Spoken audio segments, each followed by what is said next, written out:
નમસ્કાર મિત્રો, કહેવાય છે કે આપણી સંસ્કૃતિ, આપણી વિરાસત, આપણે જે જગ્યાએ જન્મ્યા છીએ અથવા તો પૃથ્વી ઉપર આપણી અગાઉ પણ ઘણા આપણા પૂર્વજો થયા, એમણે કંઈક ને કંઈક એવા સ્મારકો જે છે એ છોડીને ગયા છે, એવી ઘણી બધી વસ્તુઓ છોડીને ગયા છે કે જે હાલના સમયમાં કદાચ આપણાથી એ બની પણ ન શકે. તો આવા વિવિધ સ્મારકો જે છે એનું રક્ષણ તો થવું જ જોઈએ, અને એટલા જ માટે એ ઐતિહાસિક છે, એટલા માટે આપણે એને હેરિટેજ ઇંગ્લિશમાં ઉપયોગ કરીએ છીએ. તો આજે વર્લ્ડ હેરિટેજ ડે માટે ખાસ આપણે જૂનાગઢથી, તો આપણી સાથે અત્યારે શ્રી રાજેશ તોતલાણી સાહેબ કે જેઓ સવાણી હેરિટેજના જનરલ મેનેજર છે, જેઓ ખાસ આપણા સ્ટુડિયોમાં ઉપસ્થિત થયા છે. સાહેબ, આપનું સ્ટુડિયોમાં સ્વાગત છે. નમસ્તે, ખૂબ ખૂબ થેન્ક યુ વેરી મચ. પ્રેક્ષકોને ખૂબ ખૂબ થેન્ક યુ વેરી મચ. સાહેબ, ખાસ કરીને વાત કરવામાં આવે હેરિટેજની, તો હેરિટેજ જે છે એમને આપણે સાચવવું જોઈએ, અને ખાસ આજે આપણે એમના માટેની જ વાત કરીએ છીએ. તો સાહેબ, અમારા જે દર્શક મિત્રો છે એને જણાવો કે હેરિટેજ ડે જે છે એની ઉજવણી ક્યારે થાય છે અને શા હેતુથી એની ઉજવણી આપણે કરવી જોઈએ. તો બહુ સારી વાત તમે કહી છે કે વર્લ્ડ હેરિટેજ ડે દર વર્ષે ઉજવાય છે 18મી એપ્રિલે 1983થી. હવે આની જરૂર કેમ પડે છે? હેરિટેજ એક બહુ અગત્યનો સ્તંભ છે, બેઝ છે આપણા આજ માટે અને આપણા આવતીકાલ માટે. પણ ઘણી બધી વસ્તુ આપણા મગજથી ધીમે ધીમે નીકળતી જાય છે, અને ખાસ કરીને આ તો જૂની વસ્તુ છે. તો આને હંમેશા સજાગ રાખવા માટે કે લોકો અને કમ્યુનિટીઝ આની તરફ વધારે નોલેજેબલ બને, અને જેટલા પણ સંસ્થાઓ આની પાછળ કામ કરી રહી છે, પછી એ સરકાર હોય કે પ્રાઇવેટ સંસ્થા હોય કે ટ્રસ્ટ હોય કે ઇન્ડિવિજ્યુઅલ લોકો છે, એ જેટલા પણ પ્રયત્નો કરી રહ્યા છે એ લોકો સુધી પહોંચે, અને આટલો જે ગંભીર વિષય છે એના ઉપર ફોકસ હંમેશા બન્યો રહે, એ માટે આજે છે વર્લ્ડ હેરિટેજ ડે દર વર્ષે 18મી એપ્રિલે ઉજવાય છે. મિત્રો, સાહેબે આપણને ખૂબ સરસ વાત કરી, અને એક સ્પેશિયલ ચોક્કસ દિવસ પણ નક્કી કરવામાં આવ્યો. મિત્રો, આપણે વાત કરીએ સિંધુ ખીણની સંસ્કૃતિ હોય, હડપ્પિયન સંસ્કૃતિ હોય, કે જે આપણા પૂર્વજો જીવ્યા છે, ત્યારે પણ કેવું કેવું બાંધકામ સાહેબ એમની અંદર હતું. તો એ વસ્તુઓ જે છે બધી થઈ છે, અને એમની ઉજવણી. સાહેબ, ખાસ એક વાત એ કરીએ આપણે કે જ્યારે હવે આપણે જે દિવસોની ઉજવણી કરીએ છીએ, આમની અંદર સ્પેશિયલ થીમ જે છે એ તૈયાર કરવામાં આવતી હોય છે. તો આ વર્ષે આપણે હેરિટેજ ડેની ઉજવણી કરીશું, તો એમાં કઈ થીમ જે છે એમના ઉપર આપણે કામ કરવાના છે? તો દર વર્ષે 18મી એપ્રિલે હેરિટેજ ડે ઉજવાય છે, પણ દર વર્ષે એની થીમ પણ નક્કી કરાય છે આઇકોમોસ દ્વારા, international council of monuments and sites તરફથી. તો આ વખતે જે થીમ નક્કી કરાઈ છે એ છે heritage under threat from disasters and conflicts, preparedness and learning from 60 years of ICOMOS site actions. તો અત્યારે જે હેરિટેજ થ્રેટમાં છે બિકોઝ ઓફ ડિઝાસ્ટર્સ અને કોન્ફ્લિક્ટ્સ, જેમ કે સપોઝ બે દેશ વચ્ચે યુદ્ધ થયું, તો યુદ્ધમાં તો કંઈ પણ જઈ શકે છે.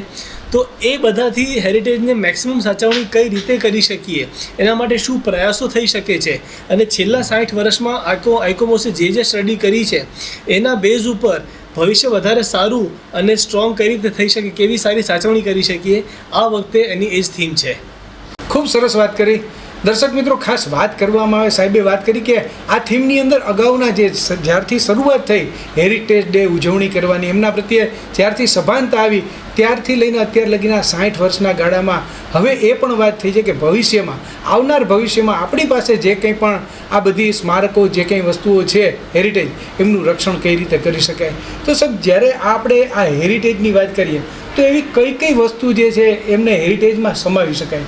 કઈ વાતને કે આ માની લો કે કોઈ જગ્યા છે, આપણે જુનાગઢ છે તો આપણે ઉપરકોટ લઈએ, તો ઘણા વર્ષોથી આ જે છે ઉપરકોટ છે તો એ અત્યારે આપણી માટે હેરિટેજ થયું, પણ પહેલાં હેરિટેજમાં ઉપરકોટની અંદરની બુદ્ધ ગુફાઓ હતી એ હતી, પણ હવે જે છે એ આખો ઉપરકોટ મારા ખ્યાલથી જે છે હેરિટેજમાં. તો આ જે હેરિટેજ ગણવા માટેના જે માપદંડો હોય છે એ કયા હોય છે આમની અંદર? હું બહુ સરળ સાદી ભાષામાં જણાવું તો કોમ્પ્લેક્સ ન કરતાં આપણી જે આઈડેન્ટિટી છે એને આપણે હેરિટેજ કહી શકીએ.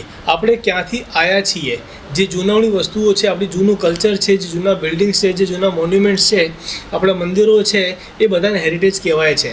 Technically most of the times આપણે જોઈએ તો અમુક સ્મારક કે બિલ્ડિંગ મોન્યુમેન્ટ જે 100 વર્ષથી જૂનું હોય એને હેરિટેજ કહેવાય છે, અથવા કોઈ પણ જગ્યા હોય કે કોઈ પદ્ધતિ હોય જેનો આર્કોલોજીકલ કાં તો કલ્ચરલ કે કોઈ ખાસ સિગ્નિફિકન્સ હોય એને પણ હેરિટેજ કહેવાય છે. આજે 100 વર્ષ છે એ કંઈ તામપત્ર પર લખેલું નથી, એનાથી નવી વસ્તુઓને પણ હેરિટેજમાં લઈ શકાય છે. ડિપેન્ડ કરે છે કે એનું ઇમ્પોર્ટન્સ કેટલું છે, કલ્ચર પ્રમાણે, ટાઈમ પ્રમાણે, ઝોન પ્રમાણે અને શૈલી પ્રમાણે, એ પ્રમાણે હેરિટેજ નક્કી થાય છે. એક સિમ્પલ આપને વાત કહું તો આજે તમે અને હું ફ્રિજમાંથી બોટલ ભરીને પાણી ઠંડુ પીએ છીએ, પણ માટલું જે છે એનાથી જે આપણને રાહત મળે છે એ ફ્રિજ ક્યારે પણ મેચ કરી શકતું નથી. તો બની શકે છે અમુક સમય પછી જે માટલાની વસ્તુ છે એને પણ હેરિટેજ કહી શકાશે.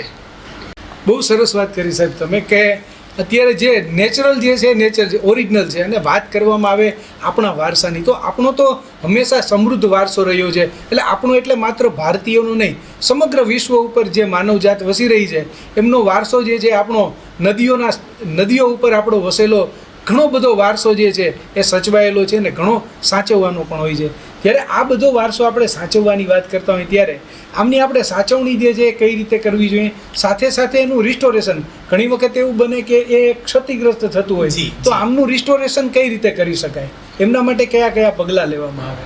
ખૂબ જ મહત્ત્વનો સવાલ તમે પૂછ્યો છે કે આની સાચવણી કઈ રીતે કરી શકાય અને સૌથી પહેલાં તો કેમ કરવી જોઈએ. આજે આપણે જોઈએ છીએ સપોઝ કોઈ ગુફા હોય કે કોઈ મહેલ હોય જે અત્યારે ખંડર જેવી સ્થિતિમાં થઈ ગયું છે, તો ત્યાં આપણે જઈને જોઈએ છીએ તો લખેલું હોય છે P અને S અને હાર્ટ બનેલું હોય છે અને તીર બનેલું હોય છે. હવે એ તો રાજા મહારાજાએ કે જૂના વ્યક્તિએ નહોતું કર્યું, એ આપણે કરી રહ્યા છીએ, પણ આપણને ખબર નથી કે આપણે એનાથી એને કેટલી ક્ષતિ પહોંચાડી રહ્યા છીએ.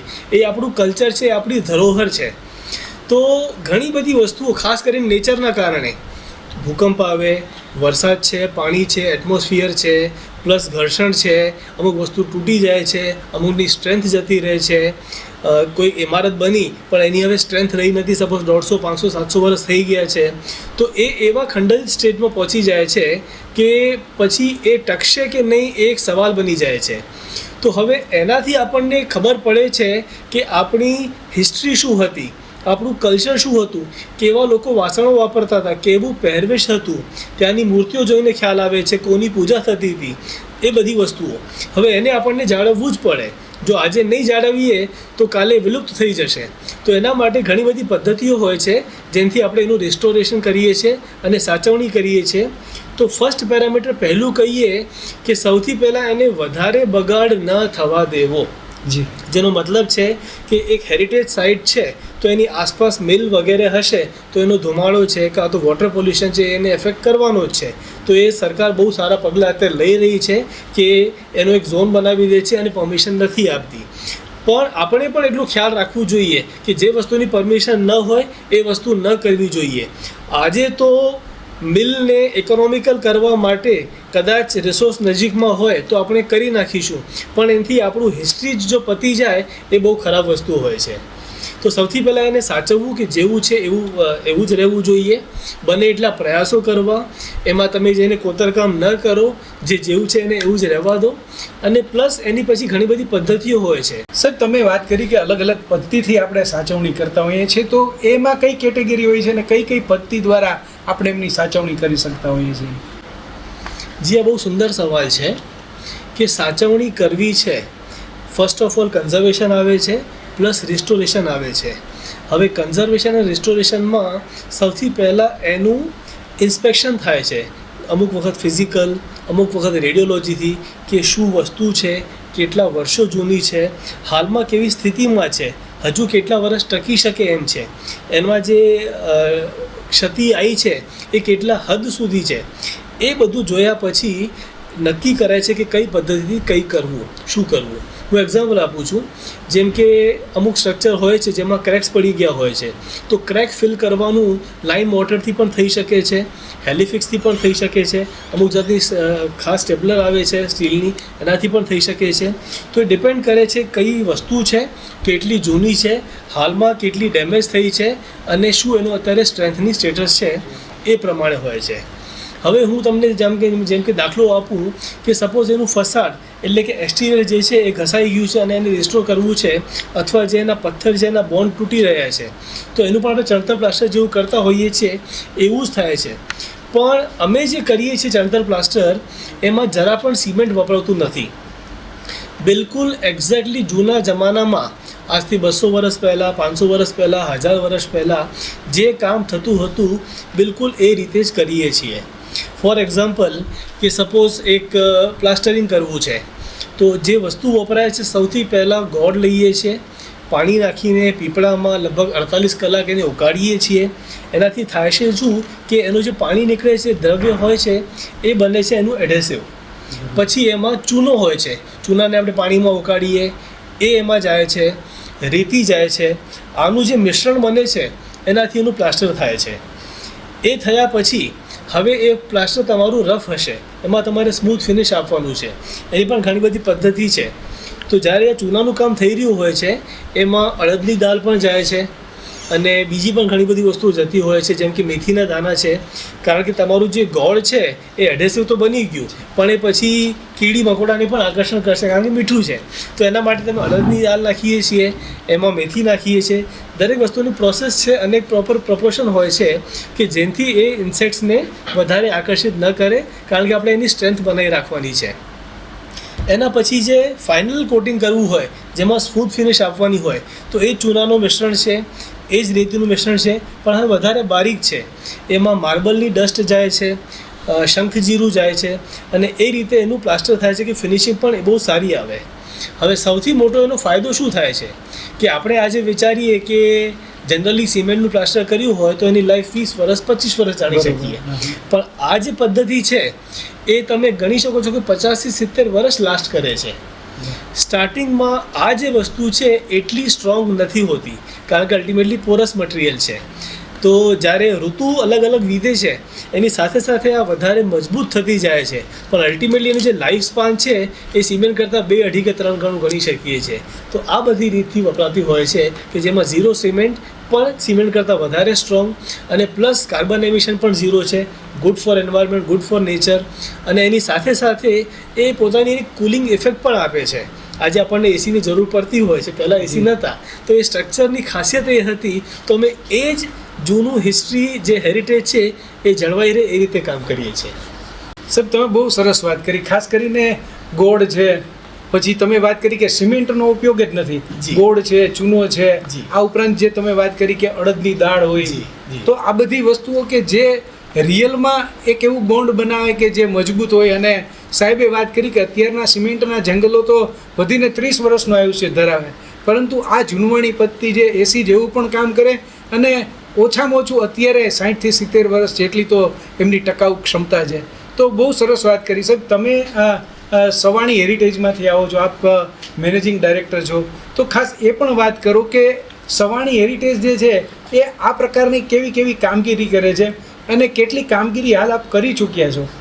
સવાણી હેરિટેજના જે એમડી છે શ્રી રામભાઈ સવાણી, અને એમનું એક ધ્યેય છે લાઈફમાં કે બને એટલું વધારે પોતાના વારસાને પોતાને સમર્પિત કરીએ.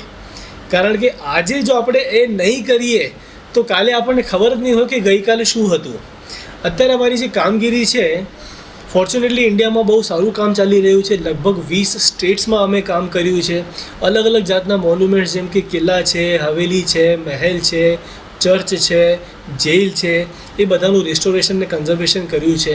લગભગ 300 પ્રોજેક્ટ કરી ચૂક્યા છીએ છેલ્લા લગભગ 30 વર્ષમાં, અને એક ગોલ લઈને સાથે ચાલી રહ્યા છીએ કે 2030 એટલે કે આવતા 5 વર્ષમાં આ જે 300નો આંકડો છે એ લગભગ 1000 સુધી પહોંચી જશે.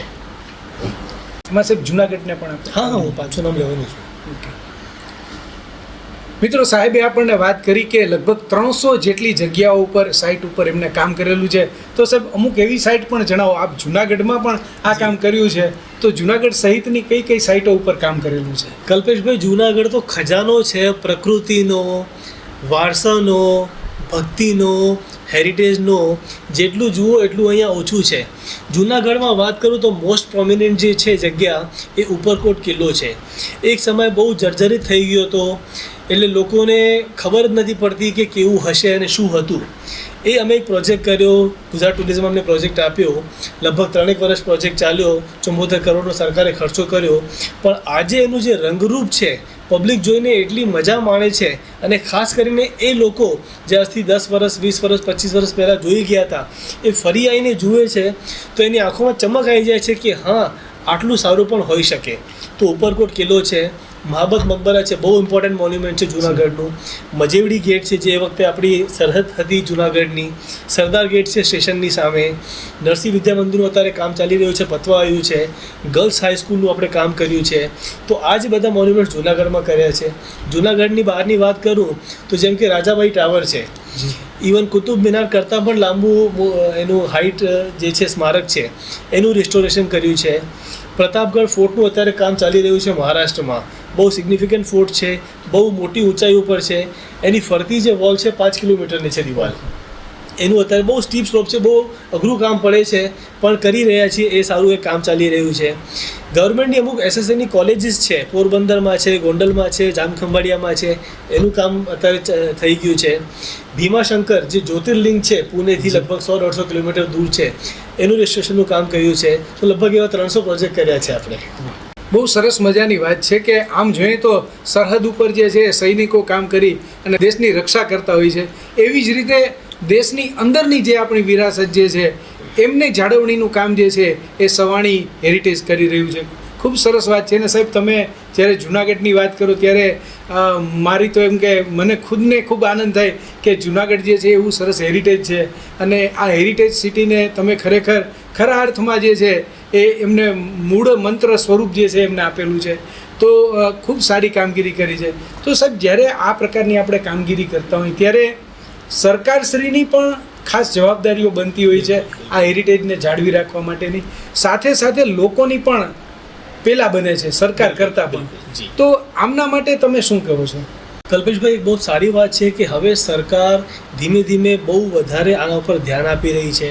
આપણા જે વડાપ્રધાન શ્રી નરેન્દ્રભાઈ મોદી છે, બહુ એમનું ફોકસ છે હેરિટેજ ઉપર, કારણ કે એ સમજે છે કે હેરિટેજ સાચવવું બહુ જરૂરી છે. તો અવનવા પ્રોજેક્ટ સરકાર તરફથી પણ આવતા હોય છે કે જે આઈડેન્ટિફાય કરે છે કે આ વસ્તુ જે છે એની જાળવણી કરવી જોઈએ. પ્લસ હવે બેનિફિશિયલ એ છે કે ટુરિઝમ પણ આમાં ઇન્ક્લુડ થઈ રહ્યું છે. કે ટુરિઝમ ઇન્ક્લુડ થવાથી થાય છે શું કે ભાઈ આસપાસના જે લોકલ્સ છે એમનો પણ જે ઇન્કમ ઇન્ફ્લો છે એ સારું થઈ જાય છે. પ્લસ તમે બહુ સારી વસ્તુ બનાવી પણ પબ્લિક સામે પહોંચી જ નહીં તો એનો મતલબ શું છે? તો જ્યારે ટુરિઝમ એની સાથે જોડાય છે તો પહેલાં દેશ, પછી આખો વર્લ્ડ એને આવીને જુએ છે, એની સરાહના કરે છે, અને કંઈક ને કંઈકથી શીખીને જાય છે, કંઈક ને કંઈક લઈને જાય છે. તો એ બહુ સારું અત્યારે પ્રયાસ ચાલી રહ્યો છે સરકાર તરફથી.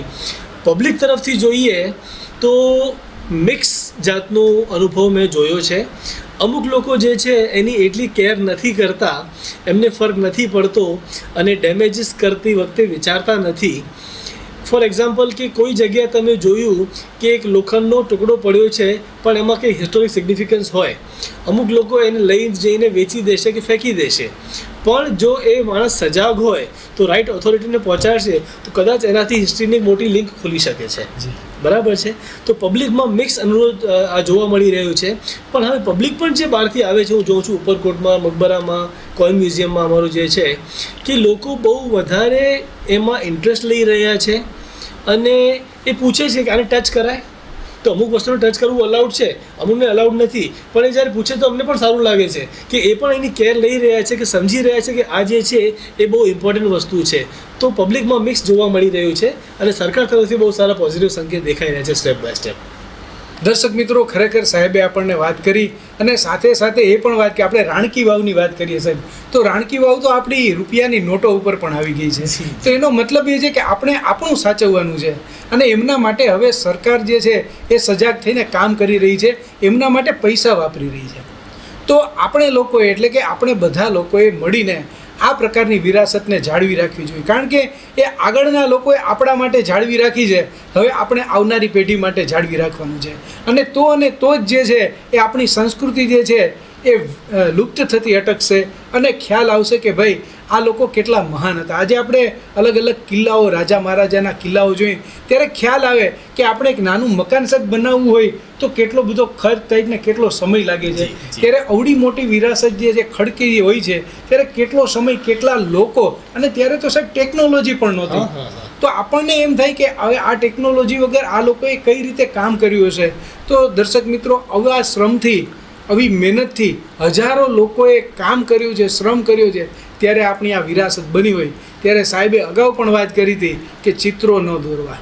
પ્રેમ ગમે એને કરવાની છૂટ છે, પણ આપણો પ્રેમ આપણા ઘર ઉપર કરીએ તો સારું, એમાં ચિત્ર કર્યા. પણ જે જાહેરમાં છે, સૌનું એ કોઈનું નહીં, સૌનું એ આપણા બધાનું, એમ માનીને જીવીએ અને ત્યાં કંઈ ચિત્ર ન કરીએ તો સારું પડે. આ ઉપરાંત એમને નુકસાની પણ નથી કરવાની. અને મિત્રો, વ્યસનને હિસાબે ઘણી વખત આપણે ગંદુ કરતા હોઈએ છીએ, પણ વ્યસન પણ આપણી અંદર જ રાખી અને આપણે લોકોએ છે ને ખરા અર્થમાં આપણી આ પ્રાચીન વિરાસતોને જાળવવી જોઈએ. સાહેબ, તમે લોકો જે સંરક્ષણની વાત કરો છો, એટલે કે હેરિટેજ રિસ્ટોરેશન અને કન્ઝર્વેશનનું કામ કરો છો, સાથે સાથે આ વાત તો થઈ કે આપણે એક્સપેન્સ કરીએ છીએ અને ખૂબ મહેનત કરી અને આ વસ્તુ જે છે એ, પણ એમની આપણે કાયમીની વાત કરીએ કે તો ઓપરેશન અને એમનું જે કહેવાય મેનેજમેન્ટ, એ કઈ રીતે કરવામાં આવે છે કે જે આવનાર ભવિષ્ય માટે કાયમીને માટે ચાલુ રહી શકે. જી, તો બહુ સારું તમે પ્રશ્ન પૂછ્યો છે કલ્પેશભાઈ, કે એને કાયમી રાખવા માટે અને સાચવવા માટે બહુ જરૂરી છે. કારણ કે ઘણી બધી વસ્તુઓ આપણે જોઈએ છીએ કે રિસ્ટોર થયા પછી એમની એમ પડી રહે તો પાછી ખરાબ થઈ જાય છે. એના કરતાં મેનેજ અને મેન્ટેન કરવું બહુ સારું ને બહુ જરૂરી છે. મને એક વસ્તુ જણાવો કલ્પેશભાઈ, તમે એક બહુ સરસ મજાનું ચિત્ર દોર્યું હોય, જી, એને સૌથી સારું કોણ સાચવી શકશે? અચ્છા, આપણે પોતે જ સાચવી શકીએ. બિલકુલ, બિલકુલ. તો સારી વાત એ છે કે હવે ગવર્મેન્ટે અમને પ્રોજેક્ટ આપવાના સ્ટાર્ટ કર્યા છે કે તમે રિસ્ટોર કર્યું છે, તમે જ એને સાચવો. કારણ કે જે દિલથી કામ કર્યું હોય એની કેળવણી પણ માણસ દિલથી લેતો હોય છે. હું તમને એક્ઝામ્પલ આપું, જેમ કે ઉપરકોટની જ વાત કરીએ આપણે, તો લોકો જ્યારે ફરવા આવે છે તો ઝાડવા ઉપર અમે ચેનથી અમુક લાકડાના પાટિયા લટકાવે છે. એક એક્ઝામ્પલ આપું, લખ્યું છે કે પૃથ્વી હમારી નહીં હૈ, હમ પૃથ્વી કે હૈ. જી, તો જ્યારે માણસ આવો એક વાક્ય વાંચે છે તો એ કનેક્ટ કરે છે પોતાને પ્રકૃતિથી અને સમજે છે કે મારે ક્યારે ઝાડ કાપવા ન જોઈએ. ચાલતા ચાલતા હેરિટેજ ટેન્જિબલ ને ઇન્ટેન્જિબલ બંને હોય છે. તમે નાનપણમાં ચોક્કસપણે ટામેટું ને ટામેટું, હાથી કીડી, એ બધું ગાયું પણ હશે, રમ્યા પણ હશે. જી, છેલ્લે તમે ક્યારે કોને જોયું, સાંભળ્યું તો ટામેટું ને ટામેટું?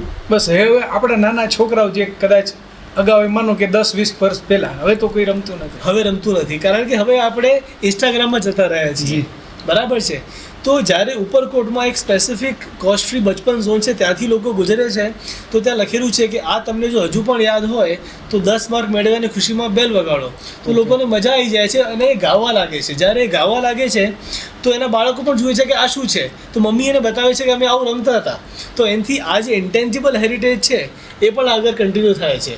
એનાથી આગળ જઈએ તો એ બીજું બોર્ડ મારેલું છે કે જો તમને હજુ પણ તમારી સંસ્કૃતિ પર ગર્વ હોય, એમાં બતાવે છે કે કોઈ ચરણ સ્પર્શ કરી રહ્યો છે દાદાજીના, તો 50 માર્ક્સ મળે છે.